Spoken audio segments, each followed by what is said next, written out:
होता है, मतलब तुमने अपने आसपास तुम्हारे फ्रेंड्स देखे होंगे कि यार जेंजी लोग की रिक्वायरमेंट्स क्या है, जेंजी चाहते क्या है,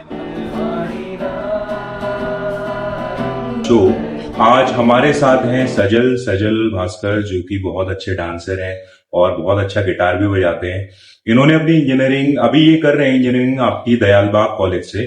दयालबाग, जो कि दयालबाग इंजीनियरिंग कॉलेज जो आपका है आगरा में। तो सजल, अपने बारे में कुछ ब्रीफ बताओ, अपना introduction. Hi, this is Sajal and मैं अभी 21 ईयर्स का हूँ और मेरा चाइल्डहुड पूरा आगरा में ही था। आगरा बॉर्न, और मैंने अपनी स्कूलिंग राजा सोमी एजुकेशनल इंस्टीट्यूट से करी है और उसके बाद मैं डायरेक्ट जेई मेंस लेके उसके बाद डीआई में मेरा सिलेक्शन हो गया इंजीनियरिंग मैकेनिकल। अच्छा, मैकेनिकल से। तो दयालबाग ही क्यों सेलेक्ट किया तुमने इंजीनियरिंग कॉलेज के लिए, मतलब क्या? मेरा ऐसे पहले से मैंने मन बना रखा था, या तो आईआईटी नहीं तो एनआईटी नहीं तो सीधा दयालबाग, क्योंकि दयालबाग मैं एक राजवी रिलेशन को मानता हूँ, से बिलोंग करता हूँ। और जो इस्टेब्लिशमेंट हुआ है दयालबाग का और दयालबाग के स्कूल्स और कॉलेजेस का, वो उन्हीं के थ्रू हुआ है, तो उन्हीं के सुप्रीम लीडर्स ने करवाया है। तो जो मैं मतलब मेरा ये होम घर से भी कनेक्टेड रहूं और मैं अपने रिलीजन से भी कनेक्टेड रहूं, और जो दयालबाग में पढ़ाई होती है वो काफी अच्छी है, क्योंकि हमारे जो बुक्स वगैरह हैं और हमारा जो एजुकेशन का कोर्स है वो आईआईटी के प्रोफेसर्स ने ही मिलकर कंट्रीब्यूट करके अच्छा। बनाया है। तो अच्छा, वो जो दयालबाग के गुरुजी हैं वो भी शायद आईआईटी से। हाँ। मैंने उनके बारे में पढ़ा था, हाँ। उस पर पढ़ा था विकिपीडिया। अच्छा। तो चलो, ये तो बात हो गई यार तुम्हारे दयालबाग कॉलेज तुमने कैसे सेलेक्ट किया। अब हम स्टेप बाय स्टेप चलेंगे कि एडमिशन लेने के लिए क्या करना पड़ता है। फर्स्ट स्टेप, पहले एडमिशन करना। एडमिशन लेने के लिए आपको, जैसे मैं तो इंजीनियरिंग से करना चाह रहा था, तो मैंने जेई मेंस दिया था, उसका वो लेते हैं क्रेडिट, और आपकी वो आपकी 11th 12th की परसेंटेजेस भी मैटर करती है। और बाकी तो मैं तो उन्हीं के स्कूल से था, तो मेरे को उसका भी थोड़ा बेनिफिट मिलता है। हाँ। तो अच्छा, अब ये बात हो गई हमारी दयालबाग कॉलेज में एडमिशन के बारे में। अब हम आगे स्टेप बढ़ते हैं कि इंफ्रास्ट्रक्चर के बारे में, कि कॉलेज का इंफ्रास्ट्रक्चर कैसा है, कॉलेज की लैब्स कैसी हैं। तो अगर कोई मैकेनिकल इंजीनियर मतलब जा रहा है मैकेनिकल की स्टडीज के लिए, तो उसको क्या क्या कैसी कैसी लैब्स मिलती हो आप? जो पूरा इंफ्रास्ट्रक्चर है वो बहुत अच्छा है, और जैसे आपको कैंटीन वगैरह तो हर एक उसमें 500 मीटर में 600 मीटर में मिल जाती है। अच्छा। और बाकी जो वहाँ पे स्पोर्ट्स, सारे स्पोर्ट्स खेल सकते हो आप वहाँ पे। बहुत बड़ा फील्ड है, 2 फील्ड है, एक कॉलेज से बाहर अलग जाके जिम्नेजियम है हमारा, उसमें बास्केटबॉल कोर्ट वगैरह, टेबल टेनिस है, फुटबॉल वगैरह ये सब खेल सकते हो आप। क्रिकेट हमारे साइंस ग्राउंड में खेल सकते हो वगैरह। वॉलीबॉल कोर्ट्स भी हैं, काफी मतलब अच्छा इंफ्रास्ट्रक्चर है, और लैब्स भी अच्छी हैं। पर मैकेनिकल की जो लैब्स हैं उसमें जो मशीन है ऑब्वियसली पुरानी है, पुरानी लेथ जैसे हाँ लेथ मशीन वगैरह है, इस पर हमने काम भी किया है। और जैसे हमारे वर्कशॉप में स्कोडा 10 HP इंजन रखा है, वो बहुत पुराना है वो। अच्छा। बहुत बड़ा इंजन है और बहुत पुराना भी है। हाँ। और बॉयलर्स पहले जब हम आए थे तब बॉयलर हटा दिया है, पर पहले बहुत बड़ा बॉयलर रखा हुआ था हमारे वर्कशॉप में। तो मतलब काफी अच्छा इंफ्रास्ट्रक्चर। अच्छा, इंफ्रास्ट्रक्चर तो अच्छा। अब इंफ्रास्ट्रक्चर के बाद हम आते हैं यार फैकल्टी के बारे में, क्योंकि किसी भी कॉलेज की फैकल्टी ही मैटर करती है कि बच्चे का रिजल्ट कैसा रहेगा। क्योंकि फैकल्टी जितनी अच्छी रहेगी उतना अच्छा बच्चे रिजल्ट दे पाएंगे, अपना अच्छी जगह प्लेस हो पाएंगे। तो यार फैकल्टी के बारे में बताओ, और तुम किसी अगर टीचर को मेंशन करना चाहते हो कि तुम्हारे इस टेन्योर पे, अभी तो तुम्हारा 1 साल बचा हुआ है, हाँ। 2025 में शायद से ग्रेजुएट हो जाओ तो वही है, किसी टीचर को मेंशन करना चाहते हो तो तुम कर सकते हो। हाँ, मैं बताता हूँ। मैं फैकल्टी में जो टीचर्स हैं काफी सपोर्टिव हैं, और मैं फर्स्ट ईयर में आया था, तो ऐसा होता है ना कि 11th 12th से बच्चा स्कूलिंग वाली वाइब लेके आया है, और आपको कॉलेज यूनिवर्सिटी वाली वाइब में एडजस्ट होने में टाइम लगता है, क्योंकि असाइनमेंट वगैरह इतने सारे होते हैं, जीडी सेमिनार्स ये सब होते रहते हैं। तो काफी सपोर्ट किया मेरे को फर्स्ट ईयर में। एक टीचर हैं मिस्टर अतुल सूरी, उन्होंने मेरे को काफी सपोर्ट किया। वो मैकेनिक्स पढ़ाते थे अच्छा। फर्स्ट ईयर में। तो एक तो उनका सपोर्ट मिला काफी, और सेकंड ईयर में मेरे को प्रोफेसर गणेश्वर राव सर हैं, उन्होंने हमें थर्मोडायनेमिक्स पढ़ाई रखी है, तो उनका वो भी काफी हेल्पफुल है। अभी थर्ड ईयर में एक तो राहुल स्वरूप सर है, वो अभी एचओडी बन गए हैं अच्छा। मैकेनिकल डिपार्टमेंट में। हाँ, और अंकित साय सर है, अंकित साय सर के अंडर मैंने पेटेंट करा है। अच्छा, पेटेंट किस चीज के? पेटेंट है इंस्टू, मतलब उसका एक गार्डन इंस्टू, मैं उसका नाम पूरा याद नहीं है, वो बहुत बड़ा नाम है। कोई नहीं, तू एक शॉर्ट ब्रीफ में बता दे उसे क्या है एक्चुअली पेटेंट। पेटेंट में मैंने इंसू फैब्रिकेशन का काम किया था। उसमें क्या होता है कि आप छोटे छोटे फिलामेंट्स के बॉल्स होते हैं, उसको एक कंटेनर में डालोगे और फिर उससे हम वायर निकाल सकते हैं। मतलब गर्म होके जो कूलिंग और कोल्डिंग प्रोसेस है, क्वेंचिंग वाला प्रोसेस होता है उससे, फिर और जो मैशिंग वाला प्रोसेस है उससे हम वायर ड्रॉन करते हैं उससे, और उससे हम स्पूल्स बनाते हैं। स्पूल्स मतलब जो 3D प्रिंटर में जो फिलामेंट डाला जाता है वो वायर के फॉर्म में डाला जाता है, तो वो एक रोल में होता है, तो उससे हम स्पूल्स बनाते हैं।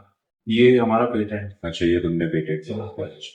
अच्छा, तो और कुछ और एड ऑन करना चाहते हो फैकल्टीज के बारे में? ये तो तुमने अपनी मैकेनिकल की बात कर ली, अब तुम्हारे उसमें अलग अलग ब्रांचेस भी होंगी, हाँ, है ना? तो अलग अदर ब्रांचेस तुम्हारे फ्रेंड्स होंगे, तो तुम्हें क्या फीडबैक मिलता है उनसे कि कैसे टीचर्स है, कैसी पढ़ाई होती है उनकी? बात पढ़ाई तो सब अच्छी होती है। मतलब मैं तो जैसे कि फैकल्टी में थर्ड ईयर में आने के बाद मैंने हमारा एक ऑप्शनल कोर्स होता है, तो उसमें कंप्यूटर साइंस कोर और इंडस्ट्रियल इंजीनियरिंग, ये 3 प्रेफरेंसेस आती हैं। तो उसमें मैंने कंप्यूटर साइंस चूज किया था। अच्छा। तो उससे क्या होता है कि जिन्होंने भी ऑल ओवर ब्रांचेस हैं उन सब ने कंप्यूटर साइंस चूज किया हुआ है। बाद में मैं बता दूं, कंप्यूटर साइंस है नहीं, इंजीनियरिंग में है। अच्छा, वहाँ ब्रांच नहीं है, सिर्फ वहाँ पे मैकेनिकल, इलेक्ट्रिकल, सिविल और फुटवेयर और हाँ बस ये। अच्छा, फुटवेयर भी है ना? फुटवेयर थोड़ा सा डिफरेंट है क्योंकि आगरा वैसे फुटवेयर के लिए जाना जाता है। हाँ, फुटवेयर अच्छा है वहाँ का। अच्छा, वहां से लोग बाटा वाटा में प्लेस हो जाते, बाटा। अच्छा। और क्या कहते हैं, मैं थर्ड ईयर में मैं बता रहा था कि मैंने ऑप्शनल कोर्स लिया था, तो जिन्होंने भी कंप्यूटर साइंस ले रखा है इलेक्ट्रिकल के, ज्यादातर सब बच्चे कंप्यूटर साइंस के पीछे भाग रहे हैं, आपको बताया। ये एक ना हाइप सा बना हुआ, मतलब मैं भी आज से अगर मैं 5 साल पहले की बात करूं तो 5 साल पहले ऐसा कुछ नहीं था कि कंप्यूटर साइंस, पहले था कि कोर ब्रांच मिल जाए, मैकेनिकल, इलेक्ट्रिकल, इलेक्ट्रॉनिक्स, और कोई जो सिविल में जाना चाहता तो सिविल। सीएस का बहुत कम स्कोप था। अभी कोविड के बाद ज्यादा, कोविड के बाद ये अचानक से हाइप बना था, मगर अभी रिसेंटली लास्ट ईयर बहुत ज्यादा, तुम्हें रिसेशन बोलोगे, आईटी सेक्टर में बहुत ज्यादा रिसेशन देखने को मिला है। तो देखो, वैसे तो फ्यूचर तो है ही आईटी है फ्यूचर, पर ये नहीं कि मैकेनिकल, ये नहीं है कि तुम इसके चक्कर में अगर फ्यूचर आईटी है तो तुम बेसिक जो कोर ब्रांचेस है उसे भूल जाओ। क्योंकि अभी क्या है, बहुत सारे, मैं अभी देख रहा था, एक आर्टिकल्स पढ़ रहा था, उस आर्टिकल में लिखा हुआ था कि बहुत सारी कोर ब्रांचेस की सीटें खाली, बहुत अच्छे अच्छे प्रेस्टिजियस कॉलेजेस हैं जो वहां सारे के सारी, मतलब 40-50% सीट्स खाली रहती है, क्योंकि लोग कोर चाहते ही नहीं है। लोग आधे से ज्यादा किसके लिए आते हैं? कंप्यूटर साइंस के लिए। अभी computer science plus AI plus data science, मतलब इन चीजों का ज्यादा लोगों का, और लोगों को पता नहीं है, 12th तक तो उन्हें पता नहीं कि भाई होता क्या है एक्चुअल में। बस उन्होंने हाइप सुनी कि यार भाई इससे 50 लाख का पैकेज लगता है, मैं 4 साल के बाद भाई लखपति मिलियनर बन जाऊंगा, तो मैं सीएस ले लेता हूँ। जबकि उसका एक्चुअल में इंटरेस्ट कार्स में होगा, बाइक्स में होगा, बट वो ज्यादा कहाँ है कि वो बोलते हैं ना यार, रैट रेस कह लो या मैट्रिक्स बोल लो, तुम लोगों का कुछ पढ़ रहा है वहां तो वहीं चले जाओ। तो वही सीन है। वही है कि अब जो एलुमनाई ज्यादा देखते हैं बच्चे की, एलुमनाई हमारे यहाँ प्लेस हो रहे हैं, यहाँ प्लेस हो रहे हैं, 10 साल का बैलेज लग रहा है, पर वो ये नहीं देखते कि उनका खुद का जो इंटरेस्ट है वो अभी तुम्हें पता भी नहीं है। कि मेरा ये मानना है कि आपने जैसे आपको जैसे बचपन में सोचा होगा एस्ट्रोनॉट बनना है वगैरह, पहले आप फील्ड में घुसो, फील्ड में घुसोगे तो उसके बाद आपको पता चलेगा कि एक्चुअली ये पढ़ना पड़ता है, ये ऐसे काम करता है, ये सिस्टम ऐसे वर्क करता है। तो जब तक आप फील्ड में नहीं घुसोगे तब तक आपको पता कैसे चलेगा। अब मतलब मेरा ये मानना है कि जैसे आप कॉलेज में एंटर करते हो, आप हर चीज एक्सप्लोर करो। जब तक आप उस चीज को एक्सप्लोर नहीं करोगे, आपको पता ही नहीं चलेगा कि ये मेरा इंटरेस्ट है। आपको बस दूर दूर से लगेगा कि हाँ यार इसमें मजा आ रहा है, पर एक्चुअली जब घुसोगे उस चीज में, जब उसको करने का ट्राई करोगे, तब आपको पता चलेगा कि कितनी टफ हो सकती है चीजें, कितनी इजी हो सकती है चीजें। अच्छा, मेरा ना एक क्वेश्चन है यार, ये थोड़ा सा पर्सनल क्वेश्चन है। ये ऐसा है कि जैसे तुम्हारे और मेरे बीच में एज डिफरेंस 5 से 6 साल का होगा। हाँ। तो ये क्या रहता है ना कि हर एक जनरेशन 5-6 साल बाद चेंज होती रहती है, 4-5 साल बाद। जैसे मेरी जनरेशन के बाद जो तेरे जूनियर्स आएंगे उस पर बहुत ज्यादा चेंजेस आएंगे। तो मैं ये जानना चाह रहा हूँ कि यार क्या एक्सपेक्टेशन रहती है जब तुम नई नई कंपनी ज्वाइन करते हो, मतलब XYZ कोई भी, तुम मैन्युफैक्चरिंग इंडस्ट्री ज्वाइन करो, तुम कॉर्पोरेट सेक्टर ज्वाइन करो, तो तुम्हारे अंदर क्या एक्सपेक्टेशन रहती है कि यार मेरे को कैसी कंपनी मिले, कंपनी के अंदर क्या होना चाहिए, और जहां जिस कंपनी में मैं स्टे बैक कर सकूं, मतलब मैं लॉन्ग टर्म के लिए उस कंपनी में रह सकूं, तो ऐसा क्या करे कंपनी वाले कि मतलब यहाँ तुम ज्यादा से ज्यादा स्टे बैक करो। सबसे बढ़िया तो मैं ये कहूंगा कि आपका कंपनी का वर्क कल्चर बहुत अच्छा होना चाहिए। Work culture in the sense, मतलब वर्क कल्चर मतलब इन द सेंस कि आप जैसे अभी जैसे आपका वर्क फ्रॉम होम का बहुत चल रहा है, तो उनके जो शिफ्ट के आवर्स होते हैं उससे बाहर तो पहली बात आपको काम नहीं देना है एम्प्लॉय को। हाँ। ये भी वर्क कल्चर के अंदर आता है कि अगर आपने उससे बाहर काम दिया तो फिर वो जो शिफ्ट है उसका मतलब क्या रहा, मतलब पर्टिकुलर 8 घंटे तो 8 घंटे की जॉब करनी है, जॉब होनी चाहिए। उसके बाद उसकी पर्सनल लाइफ है, फिर आप काम की बात ना ही करो तो ज्यादा अच्छा। बहुत इंपॉर्टेंट हो वो अलग एक्सेप्शनल केस है, पर ये है। और बाकी बॉस आपका बहुत सपोर्टिव होना चाहिए, सबसे बड़ी बात। अगर आपको ग्रो करना है आपके जो सपोर्टिव इन द सेंस, मतलब किस टाइप में सपोर्ट की, मतलब कि लर्निंग की अपॉर्चुनिटीज दे, हाँ तुम्हें सिखाए, हाँ, मतलब वो चीजें। बॉस आपका अंडरस्टैंडिंग होना चाहिए कि हाँ यार ये बंदा है, इसमें ये क्वालिटी, मतलब बॉस को क्वालिटीज पकड़नी आनी चाहिए। अच्छा, ये है कि तुम्हारा मैनेजर ऐसा होना चाहिए कि वो तुम्हें 2-3 महीने देख के तुम्हारे अंदर का पोटेंशियल देख ले, और उस पोटेंशियल को जहां जरूरत है वहां करे। क्योंकि एक्चुअल में होता भी ऐसा ही है कि किसी बंदे के अंदर कुछ अलग पोटेंशियल है, बट वो काम कुछ अलग कर रहा है। हाँ। क्योंकि जो उसके ऊपर वाला जो भी है, वो उसके अंदर का पोटेंशियल देख नहीं पाता है, और उस पोटेंशियल को कहीं यूज नहीं कर पाता। उससे क्या रहता है कि आउटपुट तुम्हें उतना अच्छा नहीं मिल पाता। चलो, दूसरा पॉइंट तो ये हो गया, और कुछ और लगता है? और बाकी आपके एक तो जैसे कि आपको कोई इक्विपमेंट्स चाहिए, जैसे मैकेनिकल फील्ड में इक्विपमेंट्स चाहिए, आपको अरेंजमेंट्स करनी होती है।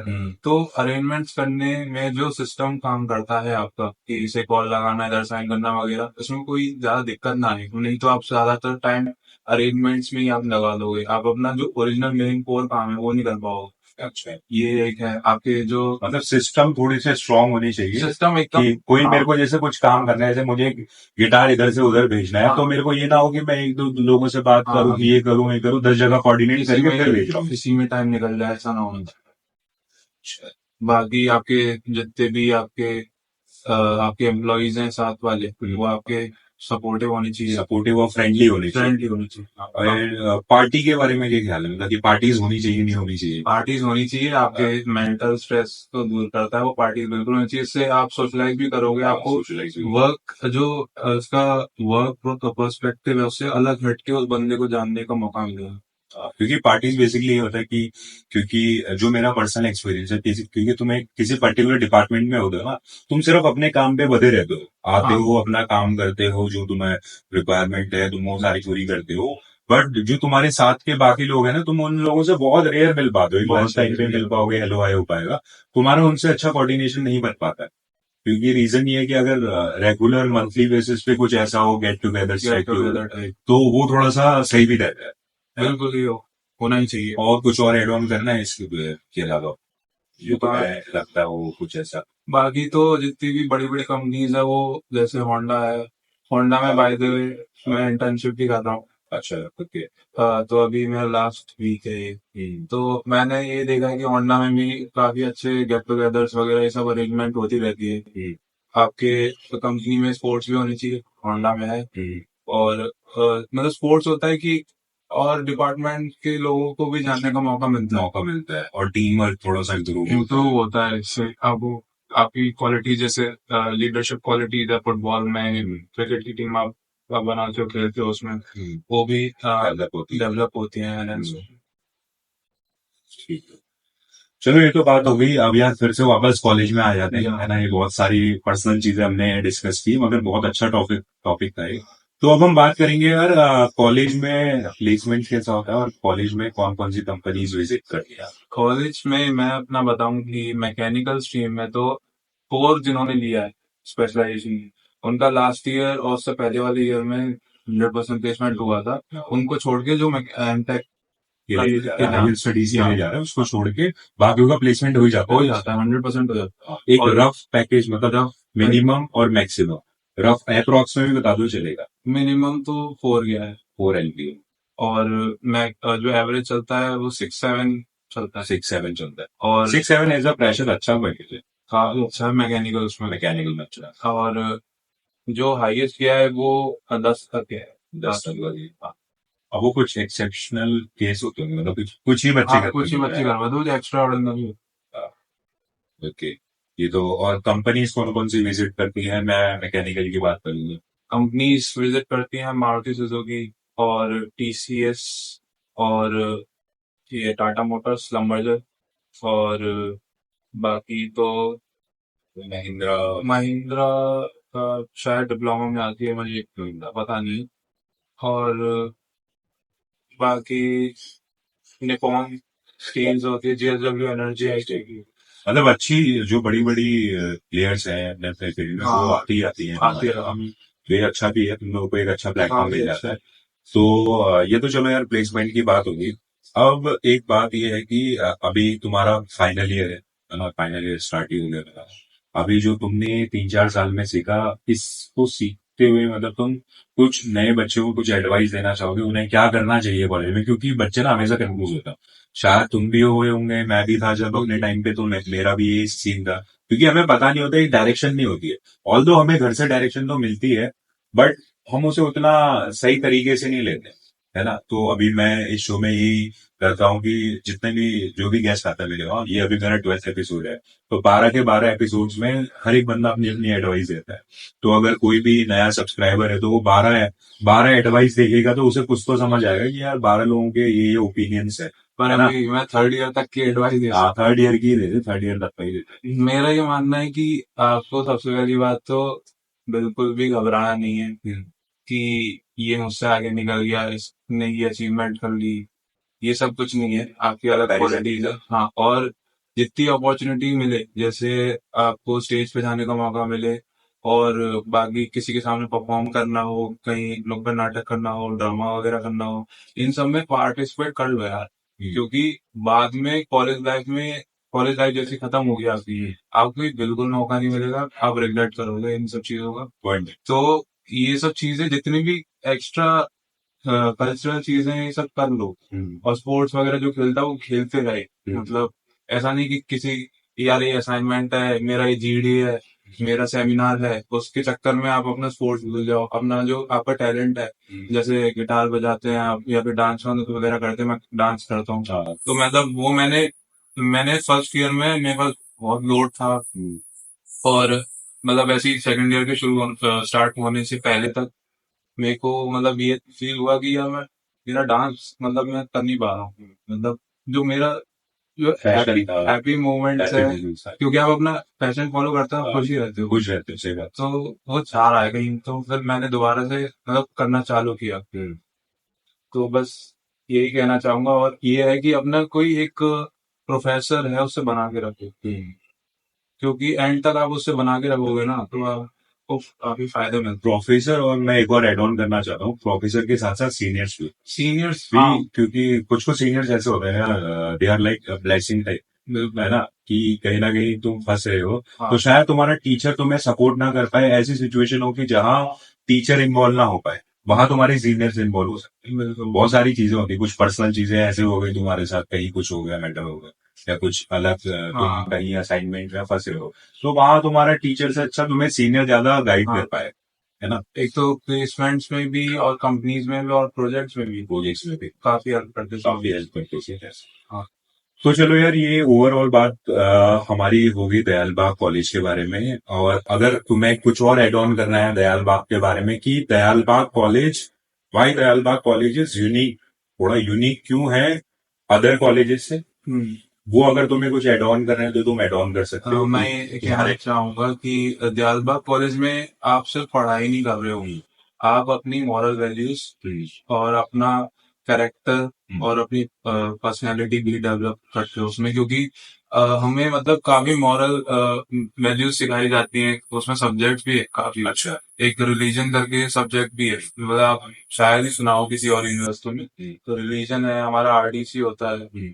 आरडीसी रिलीजन से रिलेटेड होता है, और आपको उसमें रिलीजियस चीजें भी सिखाई जाती हैं, और आपको को करिकुलर एक्टिविटी भी सब्जेक्ट होता है उसमें। हम सेवा भी करते हैं, बच्चों को सेवा पे भी लगाया जाता है। सेवा इन द सेंस कि आप खेतों में घुस के अंदर आप काम करो, अच्छा, मतलब प्लगिंग वगैरह ये सब करो, और जो भी फार्मर्स करते हैं। जैसे मैं तो उसी धर्म से रिलेटेड हूँ, तो मैं तो बचपन से करता आ रहा। जैसे गुरुद्वारे में सेवा होती है, वैसे हमारे में भी सेवा होती है, फील्ड्स में जाके सेवा करते हैं। ये तो यार मेरे ख्याल से बहुत अच्छी बात है, क्योंकि हाँ, ये तुम्हें एक सेंस दिलाते रहता है कि यू आर ग्राउंडेड। बिल्कुल तुम्हें ग्राउंडेड ही होना चाहिए। बिल्कुल। क्योंकि मैंने ना यार ये दयाल बाग, मेरे भी हाँ, बहुत सारे फ्रेंड्स हैं तो उनसे भी बात होती है। तो ऐसा होता है कि कहीं बड़े बड़े कॉलेजेस के चेयरमैन, बड़े बड़े इंडस्ट्रीज के एमडी, सीईओ, ये लोग आके अपनी गाड़ी साइड लगा के बिल्कुल सेवा वाले मोड में जाते हैं, खेत में जाके पूरी सेवा देते हैं। जैसे कि जो तुमने इसको सही रिलेट किया गुरुद्वारे से, जैसे गुरुद्वारे में होता है वहां पर भी सारे सब कुछ इक्वल रहता है ना, सारी चीजें इक्वल रहती है, और वो लोग, उनका एक ही मोटो होता है सेवा। तो सेम मतलब तुम लोग वो चीज कॉलेज से भी सीख के आते हो, और ये कहीं ना कहीं तुम्हारे पर्सनल कहूंगा, तुम्हारी कैरियर जो भी तुम आगे जाके जहां भी जाओगे वहां भी तुम्हें बहुत ज्यादा हेल्प करेगी। बिल्कुल बिल्कुल। आपका फिजिक अच्छा होता है, इससे आप सेवा करते रहोते हो, काम करते रहते हो, आपकी ओबेसिटी चली जाती है। और ये है कि आप जमीन से जुड़े रहते हो, क्योंकि इस टाइम में सब लोग पता नहीं हवा में उड़े पड़े हैं। ये तो है, ये जेनजी आ गया है, जेंजी है। तो सब हवा में उड़े पड़े। तो आपको मतलब पता रहना चाहिए कि जमीन से जुड़े रहने का मतलब क्या होता है।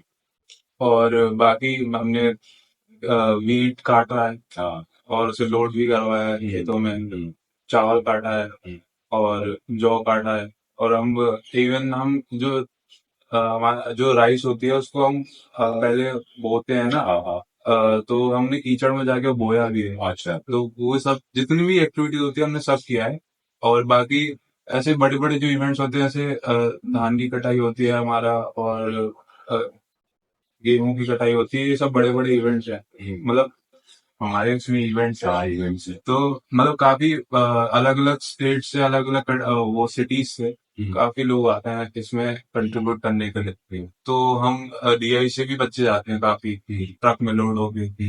तो काफी मतलब अच्छा एक्सपीरियंस रहा है, बहुत मजे आए। मतलब ये तो काफी यूनिक है, और मतलब ना बहुत अच्छा, ये कह सकते हो बहुत अच्छा इनिशिएटिव है जिसका भी है, जो भी आपके चेयरमैन है कॉलेज के। क्योंकि ये चीजें बहुत ज्यादा जरूरी है लाइफ में।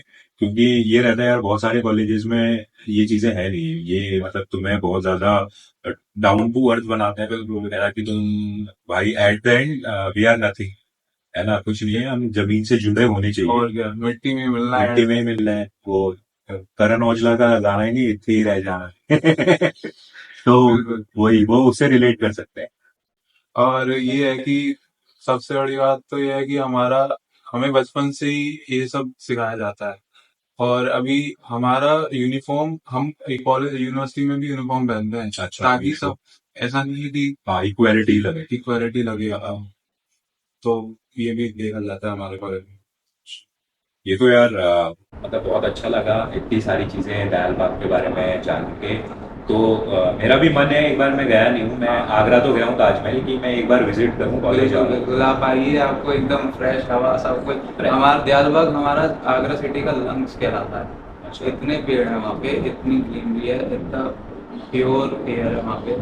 आप आइएगा, दयाल बाग एकदम अलग ही महसूस मैं एक बार आया था, बट उसमें क्या ना कि जब मैं आगरा आया था तो मैं वो जो दयाल बाग वाला जो तुम्हारा कॉलेज है आगे से रोड जाती हाँ, है, बिल्कुल। इस साइड शायद तुम्हारा वो कुछ सत्संग वाला हाँ। एरिया है ना, सत्संग भवन बना हुआ है। सत्संग भवन बना है। हाँ, तो बिल्कुल। मैंने जो भी देखा यार, लोग जो जा रहे हैं, कोई गाय वाय लेके जा रहा है और मास्क पहने हुए हैं, हाँ। हेलमेट भी पहना है किसी ने।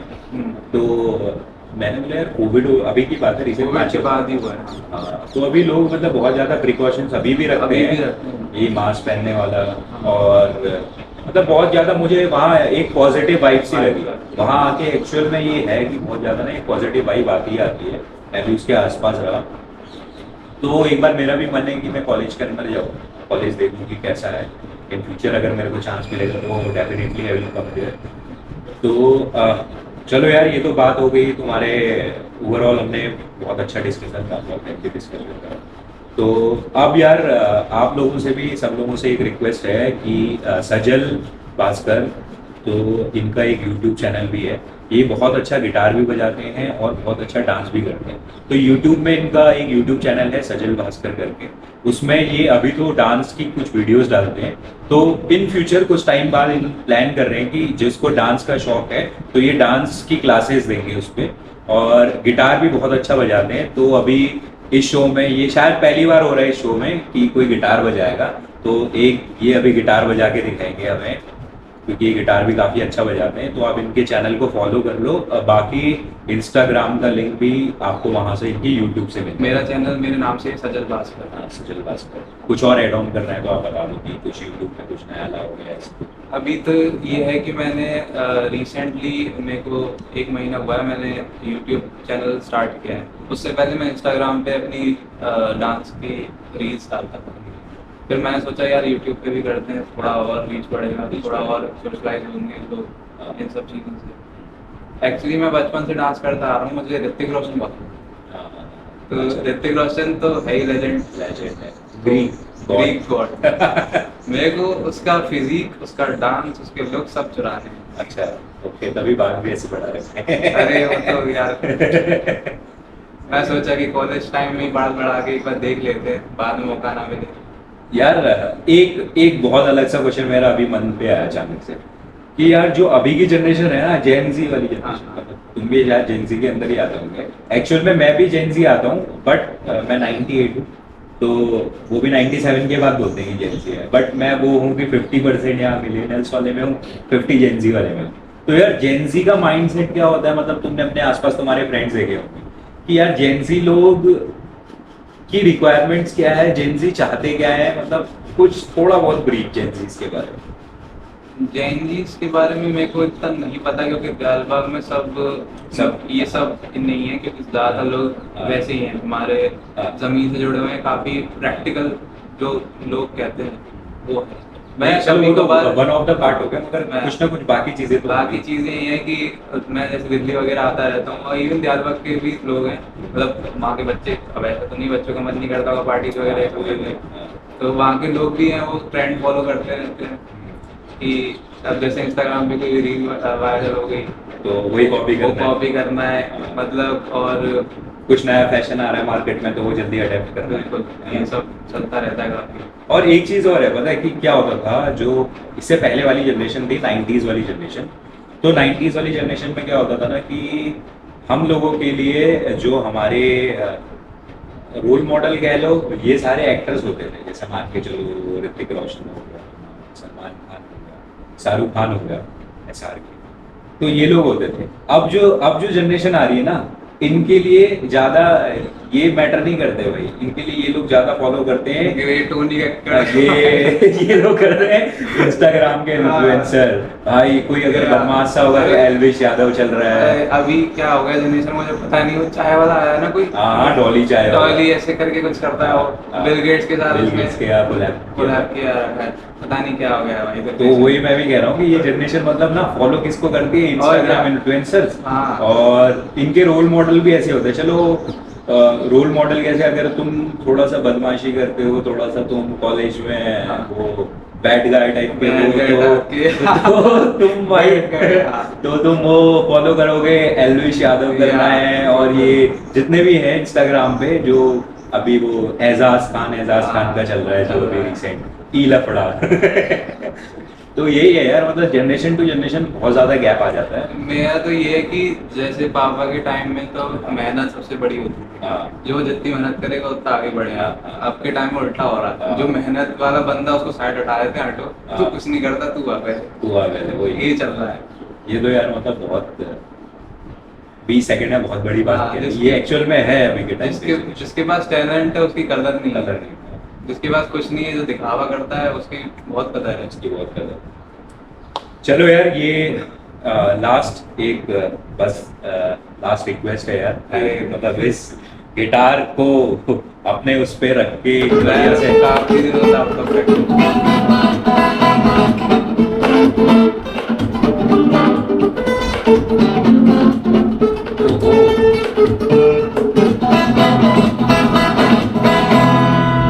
क्या बात है भाई, थैंक यू यार, थैंक यू सो मच, बहुत अमेजिंग था। मैं भी बजाऊंगा, मेरी आवाज़ तो अच्छी नहीं है बट आई विल ट्राई। साथ में कौन सा गाना बता?